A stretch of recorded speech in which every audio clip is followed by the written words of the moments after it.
Hello, I'm Rachel Steinlicht, and this is my report on Muzio Clementi. Pardon me. So, Muzio Clementi was born in Rome on the 23rd of January in 1752. He was an English composer, keyboard player, and teacher, music publisher, and piano manufacturer of Italian birth. He was the oldest of 7 children. He began studies in music in Rome at a very early age. In January 1766, at the age of 13, he secured the post of organist at his home church in Damaso. In that same year, 1766, however, his playing attracted the attention of an English traveler, Peter Beckford. According to Peter Beckford's own forthright explanation, he bought Clementi off of his father for 7 years, and in late 1766 or early 1767 brought him to his country estate, where the young musician spent the next 7 years in solitary study and practice at the harpsichord. In 1774, Clementi was freed from his obligations to Beckford, and he moved to London.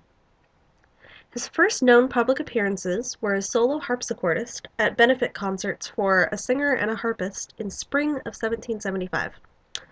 In the next 4 years, his participation in London concert life was minimal. But in 1780, he embarked on a continental tour. By his own description, he was received very well in Paris, and Marie Antoinette, the queen at the time, actually bestowed upon him the most unqualified applause.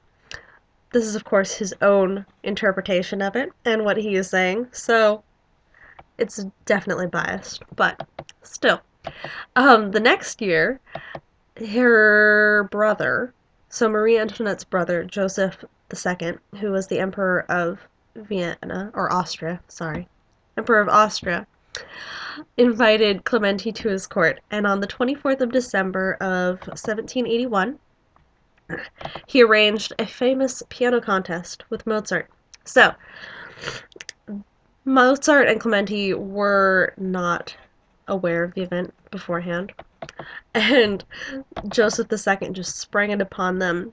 They were called upon to improvise and perform selections from their own compositions, and then, at the Grand Duchess's request, they played at sight sonatas of Pesello. It is not known what of his own works Mozart played at the time, but Clementi later identified 2 of his compositions that were heard that evening: the Toccata of Opus 11 and the Sonata, Opus 24, No. 2, whose opening actually resembles Mozart's overture to Zauberflöte, written 10 years later. So it's very possible that Mozart actually borrowed from Clementi in that. The height of that season, though, 1781, he abruptly departed once more for France.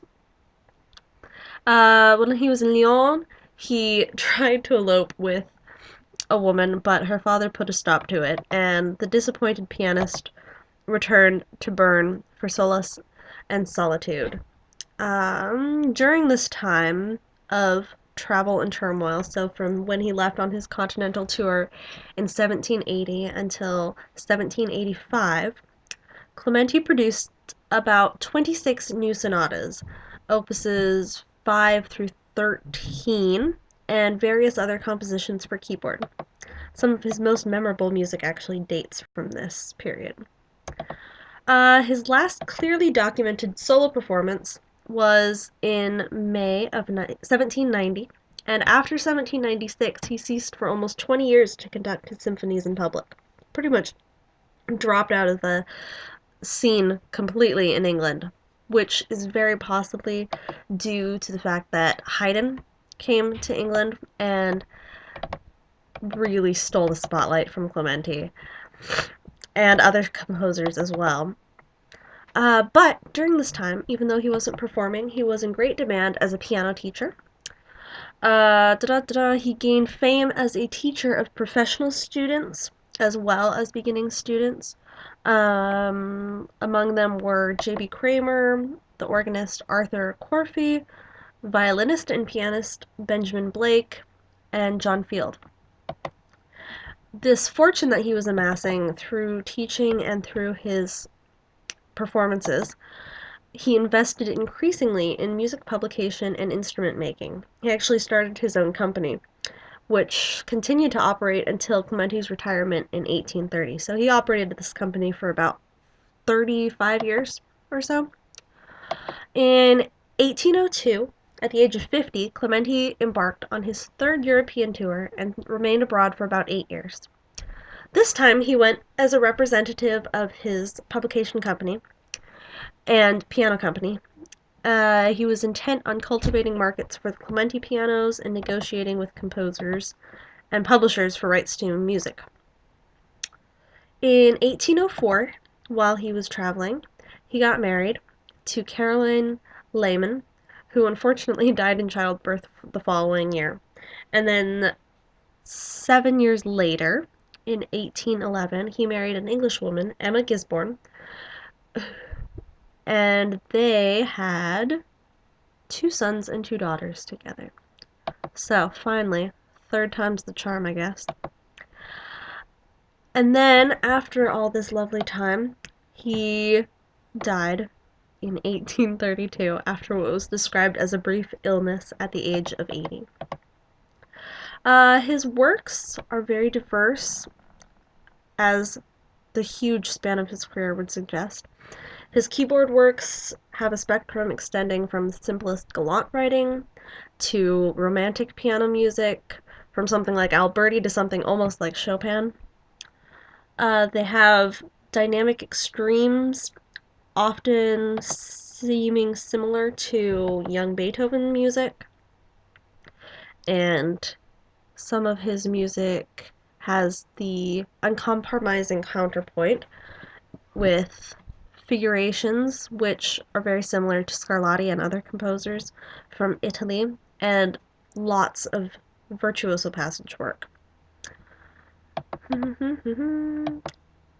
Another one of his great accomplishments in composition was the completion of the 3-volume Gradus ad Parnassum. This collection of 100 pieces for keyboard, which was the end result of a process of composing, revising, and assembling that extended over about 45 years, represents a kind of summary of the composer's career. It shows the full diversity of Clementi's keyboard music, and in addition to the straight pianistic exercises, there are preludes and fugues, canons, various sonata-like movements, character pieces of several kinds, and compositions with programmatic titles such as Scena, Patetica, and Bizarria. More than half the individual pieces are explicitly arranged into tonally unified suites of 3 to 6 movements. Other suggestions of numbers suggest further grouping. For example, there are frequent Scarlatti-like pairs with the same tonic. If the music in these volumes seems bent on exhausting all the possible varieties of keyboard figurations and textures, it also shows an underlying consistency. Much more than the vast majority of keyboard music produced in Clementi's time, these pieces tend towards a polyphonic linear writing, a 3 to 4 part setting in which melodic interest shifts from one part to another is almost a norm throughout the entire collection. His influence on the following generations of pianists and piano composers is hard to overestimate. Beethoven's earlier keyboard writing seems unmistakably indebted to Clementi's music of the 1780s and 90s. He was the principal teacher of several leading pianists of the 1820s and 30s, and he had many more informal contacts with others during their formative years. His didactic works, especially the Introduction to the Art of Playing on the Pianoforte, the Opus 36 sonatinas, and the Gradus ad Parnassum, became staples in the education of pianists at all levels. Thus, in several ways, he impressed his stamp on piano playing and writing from about 1790 until far into the 19th century. So, that's my report. It'll probably be a little bit shorter on Friday. Thanks.